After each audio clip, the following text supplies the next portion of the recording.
Hello YouTube, this is Stephen with On My Way to Fire, personal finance channel about early retirement and all things investing. And in today's video, I want to talk about how I determine when to sell my stocks. Now, as of this video's recording, Wednesday, May 6th, the S&P sits at 73.67 just before market close, up another 1.5% with an incredible hot streak since the end of March. And it's made me reevaluate all my purchases that I have in my different portfolios. So I'm going to give a quick recap here of what I'm doing and how I approach it. So first, let's lay out the accounts that I have. I have a couple taxable brokerage accounts that I have access to this money. There's no penalty, but I have to pay taxes on it every year based off what I sell and how much I earn in dividend income. Okay, then I also have a Roth IRA that's self-funded, and then I have a workplace 401k. All right, so with all these different accounts, I have a different strategy of how I approach things. So let's start with the taxable brokerage accounts. I have one that's under a workplace employee stock plan and a personal one at Schwab. And what I do is I look for stocks in general when I trade on my own. I'm looking for stocks that are down somewhere between 15 and 25% to start buying.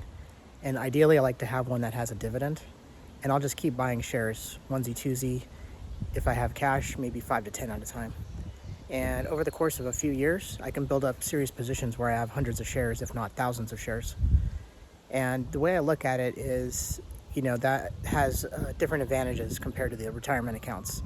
So although I have to pay taxes on it yearly based off what I do with the transactions and the dividends, I'm looking for long-term capital gains, which means I hold that stock for at least a year. And by buying a few shares at a time across different months, even into several years, those positions build up with different time periods. And so generally, when I'm trying to buy into a dip, it can work against me in the beginning and the stock keeps going down. And so what I'm looking for is having additional cash coming in from other dividends and paychecks where I can deposit it into the account or use the dividend income. And I'll keep purchasing shares to get that principal cost down as best as possible based off the market at that time. So currently, I'm looking at oil and gas stocks. They've had a huge run and it's time to do some trimming. And so that's where I determine whether it's going to be completely selling out of the position altogether or just cutting back my shares. And so what's nice with the taxable account is you can select the shares that you want to sell. So it'll give me the history and I can scroll all the way to the bottom and see the oldest ones, the different cost basis and the current gain. And so I'm going to select the shares that generally cost the most that are at least long-term capital gains. And so sometimes I'll get out of a break even where I make 50 cents or $1 a share, or really nothing at all, just a few pennies. And there's other times where I make a substantial gain of 25 to 50 to even 100% in the shares. But, I want to judge it based off, the lot that I'm selling. So if I'm selling a lot of 3 shares, I can pick those individually. If I want to get more aggressive and start selling 10 to 20 shares at a time, I really got to go through that purchase history and see what I have. So that's one way I do it. And then that money is going to settle the next day. And so if I sold 5 shares and it raised $200, and I had a gain of 10%, I'll have to pay taxes on that 10%, but at least I held it for a year for federal taxes, and then the state's going to get their cut on the gain overall. Okay, so then once that money's settled, my main goal from that point is to direct some of that money back to my checking account to pay bills, and then maybe move part of it to my Roth IRA to get that number up for the year. So I'm not quite 50, so my limit this year is $7,500. And I'm happy that through enough selling and dividends in my main taxable account and a little bit of funding through my paychecks as the weeks go by, maybe somewhere between $50 and $75 a check, depending on what my cash flow's like, I've been able to get my Roth IRA over $4,000 for the year for 2026 and have all the way until April of next year to get that fully funded. And so for the previous year in 2025, it took me until the middle of January this year to get it fully funded, but I was almost there. I was at $6,000 on 12/31, so I did pretty good.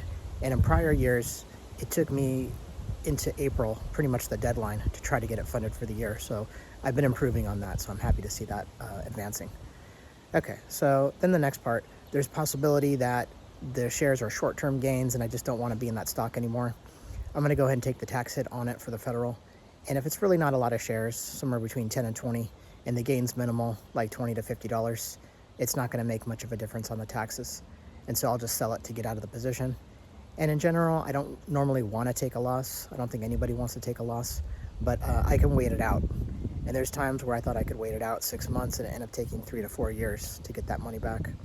So there's always a cost opportunity to having that money locked up. So that's why I like to have the dividend, because at least I'm getting paid back something. But it's happened where it hasn't really worked out for me and it took me several years. So with that in mind, that's pretty much how I approach the taxable account. As far as my workplace ESPP, that one just buys opposite of every pay week, and I just let that thing build up. I have it set to deposit the dividends as cash, and I'll take that distribution every quarter, and I'll take that cash and use it in my checking account and use it to pay bills. And it comes in handy because pretty much my number one payment throughout the year is going to be the property taxes. And the mortgage company I have doesn't impound or doesn't do an escrow account, so they don't collect for me, so it's my responsibility. So rather than me save $150 to $200 a month to cover those taxes, I'll just get it pretty much 50% of that will come as a result of using the cash that I get as a dividend from my company stock. So it works out really well. And then I'm planning, it's due in April and December. So I'm pretty much planning in the 1 to 2 month period prior to that due date. I'll put some cash aside. I'll maybe reduce my 401k contribution rate from the high 30s or 40%. I'll cut it down to like 30 to 32 for a little while just to get that extra cash in the account. This year I didn't have to do that, so it worked out really well. All right, so then as far as the Roth IRA, I'm way more aggressive in that account because there's no tax implication as far as like the transaction being, a short-term versus long-term. I am much more aggressive in that account. And what I've done is I've set it up to where I purchase a lot of things for long-term holds just to get the cash flow going. And especially on these monthly paying dividend stocks, could be a BDC, business development company, it could be a REIT, could be an ETF. I'll set those to automatically reinvest just to get the compounding going. And after, a few years, getting into 10 years, you really see some growth with the dividends paying month after month. And then what I'll do is I'll purchase shares a little bit on top of that to build. And especially when we have a sell-off, BDC and REITs were down earlier in the year. BDC has not come back, but the REITs kind of have. So what I've done is I've sold a little bit of the REITs and I put some into the BDC and the covered call ETFs that I've been doing and letting those grow because I'm getting a better price and a better return. And then the REITs will have an opportunity later. If they go down, I'll buy more. If they go up, I'll sell more. So I'm kind of half in, half out. I'm not really committed one way or the other. But for the most part, I have these long-term positions for a bunch of different stocks that pay monthly and then a few that pay quarterly. And I also do some tech plays that don't pay dividends in the Roth IRA.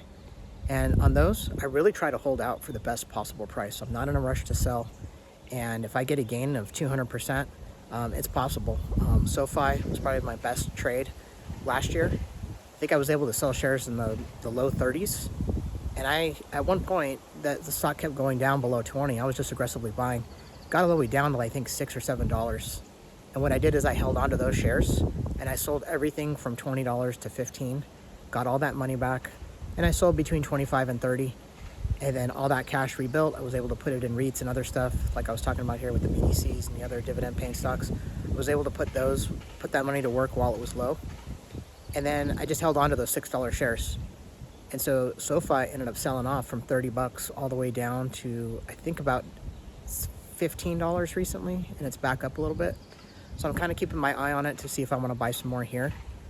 And, it's a long-term play. I think it'll get back into the 25 to maybe even 35 range, but it's not something that I would think will happen anytime soon. So I'm just onesie-twosie buying shares on those as it comes down. And we'll see. I have some dividend money coming in later in the month, and I'll probably pick up a few shares. But I think I have about maybe 20 shares in the Roth IRA. But I'd say half of those, at least 10 of them, were purchased at the $6 range. So they'll really have some nice gains when the time comes to sell those. So pretty much it's just keeping in mind, like, what's my ultimate goal? In the Roth IRA, I want to rotate stocks. I really want to get to a 10 to 20% of the total account. I want to be turning it over. And if I get a 3 to 10% gain within a week, I want that money redeployed into something else that's down. And so, that's pretty much how I approach it. Then there's stuff that's like my evergreen stuff that I just want to hold forever in there. And that'd be like Realty Income. That one's a long-term hold that I've been in since 2018. And I have all those months of dividend compounding. So I think I started off at $14, and now I'm just over $30 a month in dividends. And so what's nice with them is they actually increase the dividend a fraction of a cent every few months. So over the course of the year, you get a penny or two increase in the dividend, and you constantly reinvest, and that compounding just keeps going faster and faster. And so when I see that stock down, I'll buy some partial shares. And that's the other thing, on some of these bigger name stocks, you can buy slices in Schwab, and you can put $10 to $20 in there if you want, or you can buy a whole share. But since they trade over $60, sometimes I don't have the full amount to want to commit to a share at that time. Okay, so that pretty much covers those. And, I'm quickly rotating. Sometimes within a few days to a week or two, I'll sell within the Roth IRA, let that money, just keep an eye on what I want to buy next, and then I'll buy something else. And just keep that in mind that I want to rotate around different positions for gains and just see how quickly I can compound that money. But for the most part, somewhere between 80 and 90% of the stocks are going to be held long term, and I'm not going to do any selling. And as far as the company 401k, I'm constantly putting in money every paycheck. So some ways I can adjust to this is I can reduce how much I put into the stock market and how much I keep as cash. But mainly what I do is if a market seems like it's going to top off, I'll do a transfer and I'll move money out of especially like an index. I'll look at that index and see what kind of 52-week high we're at, where we've been in the past, how it reacted to a past sell-off. And so in October of last year, I did sell some of my small and mid-cap stock index.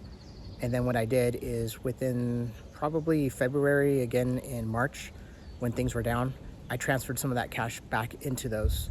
Now, I didn't fully sell out. I sold somewhere around 8 to 10% of what I had in that total account. And so it worked out for me that I sold out at a relative high in the fall, and I got back in during a sell-off. I didn't quite compare 100% to see how much better I did, but I think I made somewhere between 10 and 15% gain on what I put in recently, and I think that's more than if I would have just held. Okay, so that's basically like trimming off the top, and I'm not looking to completely sell out of a position in my 401k. I want long-term growth, and I have to trust the money managers that manage those accounts to do well. If it's an index, I just have to put my faith in the index. So that's pretty much how I approach things. It's basically keeping up on market news, seeing what sectors are the hot ones at the moment, and which ones have the potential to fall. And so since the oil and gas is affected so much by what's going on in the Middle East, I figured that was time to take some gains on those. As far as tech and those holdings, I'm still adding to those positions, but I'm looking for any drops. So it's kind of a half in, half out mentality with a lot of these. I don't want to get out completely for the most part. But if I think that the stock or the sector is kind of done for the moment and I'm willing to walk away, I will completely sell out of everything. But I generally don't do it all at once. And so I'll set up a few trades and kind of give myself some conditions to sell so many shares per day. And then maybe if it has 3 full days in a row where it's really rallying, at that point I'll sell everything. All right, so if you got anything out of this video, I'd appreciate if you give me a like and a subscribe. Please add comments. Let me know how you approach your buying and selling in your accounts. And I'm hoping to grow this channel, keep videos coming along. So thanks for watching, and we'll see you in the next video.